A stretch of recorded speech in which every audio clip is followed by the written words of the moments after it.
कल हमने contemporary India and education की फर्स्ट यूनिट का फर्स्ट टॉपिक कंप्लीट किया था, जिसमें हमने कॉन्स्टिट्यूशन, इंडियन कॉन्स्टिट्यूशन, उनके क्या क्या आर्टिकल हैं जो इसके अंडर में एजुकेशन से रिलेटेड हैं, उनके बारे में थोड़ा सा पढ़ा था। अब हम बात करेंगे कंकरेंट स्टेटस एंड एजुकेशन। ये टॉपिक हमें आराम से मिल तो जाता है, लेकिन इसका कंटेंट हमें क्या करना है, इसमें थोड़ी सी प्रॉब्लम होती है, तो मैं वो बता दूँगी। कंकरेंट स्टेटस एंड एजुकेशन, तो इसमें हमें बताना है कंकरेंट स्टेटस एंड एजुकेशन में कि एजुकेशन जो है वो कॉन्स्टिट्यूशन में कब कब क्या क्या कैसे कैसे आई और कैसे उसके बारे में बताया गया।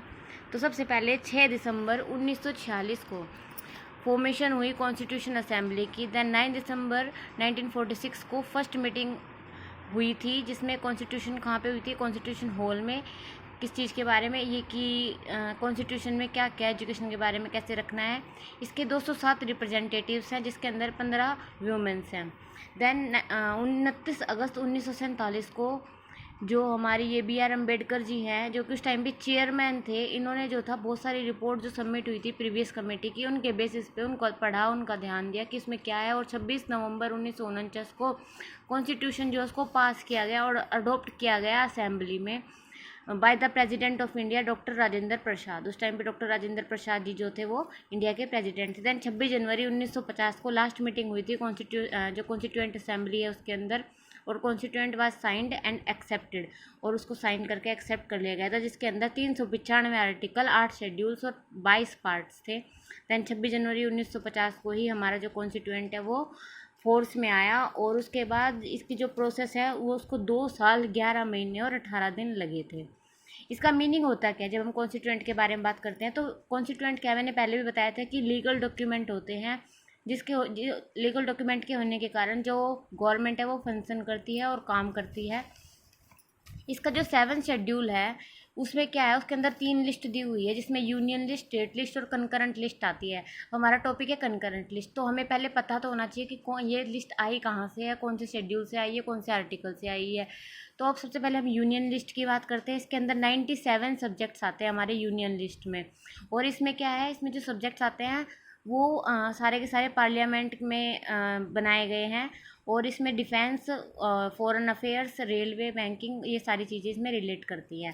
दैन हमारी स्टेट लिस्ट आती है। स्टेट लिस्ट में हमारे 67 सब्जेक्ट्स हैं, और इसके अंदर क्या है, हमारा जो हमारा लेजिस्लेचर ऑफ स्टेट में मेक लॉज, पब्लिक हेल्थ, जो हॉस्पिटल्स हैं, जो प्राइवेट गवर्नमेंट हॉस्पिटल्स हो गए, तो इस तरीके की जो पब्लिक से रिलेटेड चीज़ें, हेल्थ से रिलेटेड चीज़ें जो हैं वो सारी स्टेट की लिस्ट के अंदर आती हैं। जैसे हमारे पास आता है कंकरेंट लिस्ट। कंकरेंट लिस्ट में हमारा क्या आता है, इसमें हमारी इसमें दोनों को जो पावर है, जैसे कि सेंट्रल और स्टेट गवर्नमेंट दोनों की पावर जो है वो कंकरेंट लिस्ट के थ्रू आती है। इसमें हमारे बहुत सारे सब्जेक्ट्स हैं, जैसे कि education, forest, family planning etcetera. इसमें 47 सब्जेक्ट हैं। Last item and the set of 52 items, ये 2 चीज़ें इसमें इंक्लूड हैं।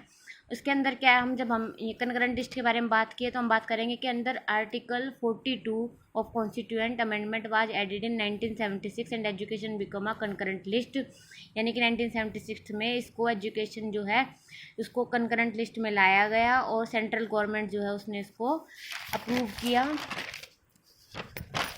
उसके बाद हमारा क्या है, 86 अमेंडमेंट जो है उसके अंदर कॉन्स्टिट्यूशनल अमेंडमेंट है, उसने एजुकेशन को फंडामेंटल राइट बनाया पार्लियामेंट में 2002 में, और उसको इन्होंने क्या किया, इम्प्लीकेट भी किया, इन चीज़ों को इम्प्लीकेशन किया, इन चीज़ों को प्राइमरी लेवल से लेके यूनिवर्सिटी लेवल तक। फिर एजुकेशन को कैसे देखा जाता है कंकरेंट लिस्ट में, तो uniformity in education policy.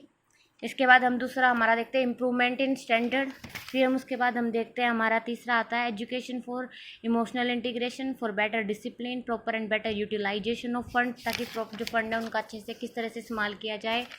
Then quality leadership from central government, better implementation of education policies for creating egalitarian society. ये सारी चीज़ें जो है ये हमारी इसके अंदर आती हैं, एजुकेशन ऑन कंकरेंट लिस्ट के अंदर ही इंक्लूड होती हैं। ठीक है, इसमें हमारा नेशनल पॉलिसी एजुकेशन जो है उसको भी कुछ यहाँ पे भी इनके बारे में भी बात की गई है कि उसके अंदर क्या क्या कहा गया था।